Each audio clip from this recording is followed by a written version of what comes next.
So yeah, do you want to touch a bit more on classic Morita therapy and what he encouraged his patients? And I know he actually had his own process, which yeah, you mentioned to me, which sounds actually almost like a retreat. Yeah. So Yeah, it does sound like a retreat. Yeah. Because what was reminded me as you were talking is Marita, the environment was integral to the therapeutic process because being connected with nature is part of that healing process.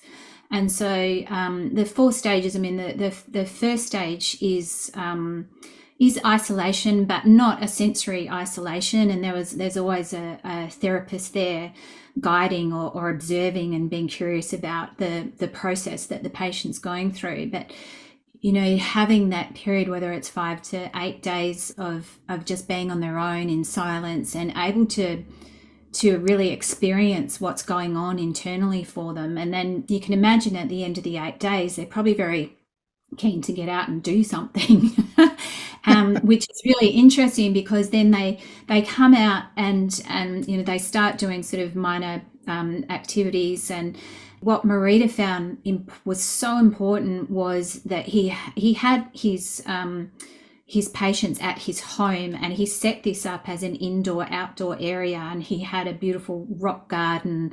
There were animals there was a garden, and so eventually as they moved through the stages they could go and start doing these activities.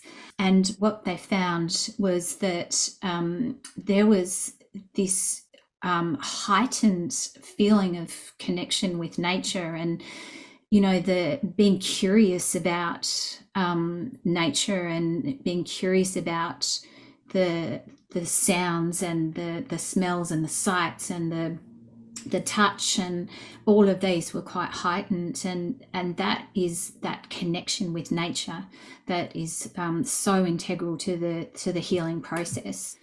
It's really really interesting. And I find, and I guess this is kind of diverting a little bit, but it just reminds me with Ikigai, because my own experience is that, part of my feeling of Ikigai is being in nature, mm, just having these small moments when I see a flock of birds, or, I see things when I'm out and about, and that feeling that I get from it. And it kind of, I don't know, it links with that experience of that classic Morita therapy. yeah, I do find myself now wanting to walk every day at a local park, and just I don't take my phone. I don't listen to music. I hear the sounds of the birds, the leaves rustling, and I'm beginning to wonder if at one stage it'll become like another pillar of health. So we tend to focus on diet, exercise. Now, sleep's sort of become recognized as crucial, maybe the most important thing.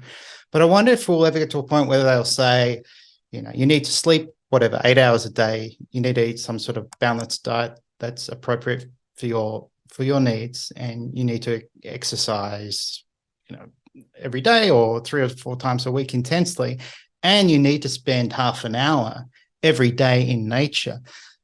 I'm sure that will have to become a standard, because it's such a healing experience to go out to nature, and the fresh air and the sensory experience is amazing. You can see beautiful flowers or leaves or sunlight through the trees, and it does make you feel better. Yeah.